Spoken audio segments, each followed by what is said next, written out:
So I'm the PI of the CREATE IGERT at UC Davis. The CREATE IGERT integrates plant sciences, engineering, and molecular biology with applications to biofuels, biorefineries, plant-made products, and sustainable agriculture. And when we submitted our proposal, I think we were initially funded in 2007, we didn't explicitly have an innovation or entrepreneurial training component to it. But I think we were, in the back of our minds, we were thinking that what we were really trying to do was to train leaders for an emerging industry in new ways to use plants to make useful products. And so we did have a partnership with our Graduate School of Management. We involved a number of small companies, so startup kinds of companies as partners in our program. And Ram asked me to talk a little bit about what program components that I thought contribute to the translational outcomes that we've had so far. And I'm pretty proud of the fact that in the first applications for the I-Corps program, we had 3 applicants from the CREATE IGERT program alone. And we were lucky to get funded with the project that Lucas and I worked on, so I really appreciate that. So let me talk a little bit about what I think are some of the program components that you can introduce that help contribute to entrepreneurial training for your students. I should also say that our IGERT program has both some very basic research projects as well as very applied. And I think one benefit is so that the students see the entire range of the types of projects. And so students who are doing more applied research can see how a basic science understanding might be utilized to commercialize a product, for example. So one of the things that we require is an industry internship, 3 to 6 month internship in industry. And most of the students do those in the biotech industry and some in the plant biotech industry, and a number of them in small companies. I think some of the benefits there are that they can see how the constraints that a company works under and how their technology might actually be implemented in that company. And it gives them an understanding, a better understanding of how their breakthroughs could lead to process or product improvements. We also have, as part of our required coursework, interdisciplinary team case study projects. So they work on case studies that typically are involved with a commercial focus. In some cases, they have to develop a proposal for a novel product that might be produced using biotechnology. In another case, they might look at new technology that a small startup company is developing and what the technology is, what the broader issues are associated with that, regulatory issues, IP issues, environmental impacts, and things like that. We also have, as part of the training, training in the IP landscape, which in plant biotechnology is very complex. So there's really a lot that students need to understand about that. And we have specific training in freedom to operate analyses. That's done through our PIPRA organization. It's a nonprofit that's located on the UC Davis campus that specifically focuses on intellectual property in plant and agriculture. And I think it's important because when students are starting out to do their research, there's oftentimes many ways to get from point A to point B. Some of those routes will lead to a process or product that's really encumbered with IP constraints, and other ways you can get there that leave you more free to commercialize the technology. We also cover regulatory requirements for plant biotech products, and I think this is really important as well because it gives the students an idea of the time and dollars required to bring a product to commercialization.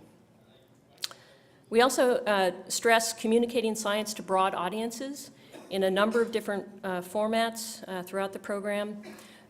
This is really important because, as Lucas will probably tell you, sort of having a short, to-the-point pitch that explains what your technology is to perhaps investors, that's a really important aspect, and it's a very difficult thing to do, and it's not something that comes naturally to either faculty or students.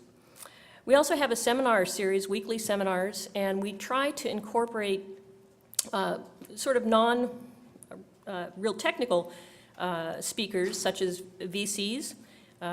Last February, we had Steve Burrell from, he's the CEO of Burrell & Company in San Francisco, a very large biotech venture capital firm. And in fact, we webinared that. It's available, it's archived for all of you to listen to it if you'd like. We also have patent attorneys, CEOs of small startups, and for each of the seminars afterwards, the students can go to lunch with these speakers, and they can get to learn firsthand how they got started with their company and make good contacts and do a lot of networking. We also encourage a lot of other things.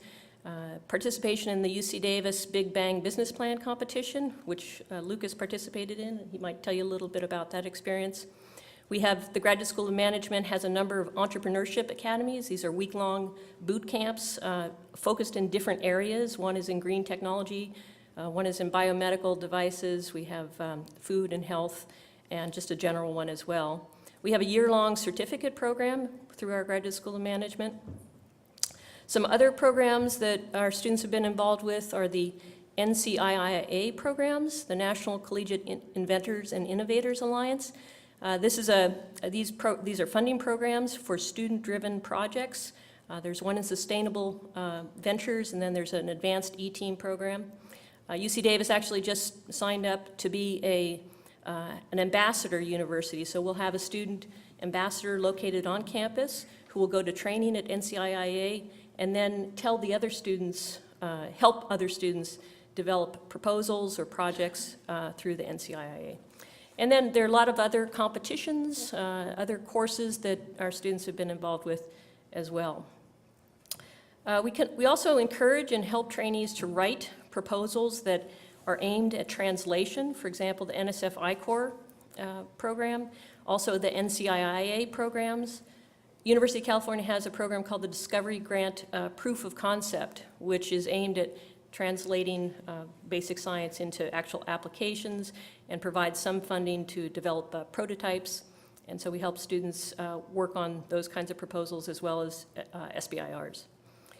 I think there's a role that faculty can play in encouraging and helping trainees to develop business models, as well as these presentations, these pitches that they might make to either angel investors or VCs or other groups. And another thing that we've tried to do is encourage the faculty as well to get involved in all of these programs.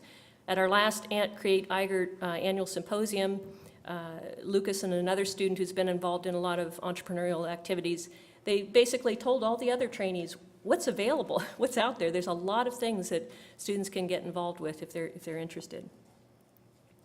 So in addition to talking about what components might contribute to translational outcomes,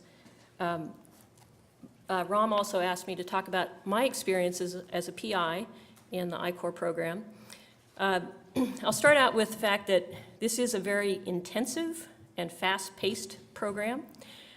It's about 6 weeks, and it's a very large time commitment, both the workshops at Stanford or the new workshops that they're going to have. And in addition, you really do have to spend a lot of time sort of out of your comfort zone, talking to potential customers, talking to potential stakeholders. In our case, we talk to people at the CDC and government agencies to try to find out, how our technology would be viewed. You have to be willing to move forward with very incomplete data or information. And that's very hard for faculty to do, I think. They want to make sure that, every I is dotted, every T is crossed, and it's sort of an uncomfortable thing, but the main thing is that you have to be flexible and be willing to change your opinion and direction and approach. Lucas will talk to you a little bit about how we actually did a pivot through the I-Corps program, moved to a different target product using our technology as a result of going through the program. And that's hard for faculty, academics to do as well, because if nothing, we're very tenacious. That's how we got where we are. We stuck with it and keep on. If the experiment doesn't work the first time, you try it a little bit differently and keep on going. But the other thing I learned is that there are very similar approaches that are used in developing a business model that we use in scientific research. A lot of what we do in the I-Corps program is hypothesis testing. You make a hypothesis about, is this the value that your product or technology might have to a customer, and then you test that hypothesis by going out and talking to customers. I also learned that there's sort of there's a formality and tools that you can use to help you develop a business model. The business model campus is an example, and Lucas will show you an example of ours. And talking to customers, stakeholders, and understanding commercialization constraints are really critical. And it's not something that faculty typically think about necessarily when they're doing their research. I also observed that there were 21 teams, I think, in our cohort, and each team sort of had different dynamics, different leadership. Sometimes it seemed like the PI was the leader, sometimes it was the student entrepreneur, sometimes it was the outside mentor that seemed to be driving everything. But things specific to our technology, one, we learned a platform is not a company. We have a sort of a technology manufacturing platform. Without a product and without customers, it's just not going to fly. And also, another point that was sort of drilled into us is that startups are not just small versions of big companies. They're really searching for a successful, scalable, and sustainable business model. And they have to start out as lean as possible and stay as lean as possible for as long as possible. So the other thing I learned is that the I-Corps program, these weekly workshops were all done on Adobe Connect, and that's what the IGERT.org program uses. So I learned how to use Adobe Connect, which was very valuable as well.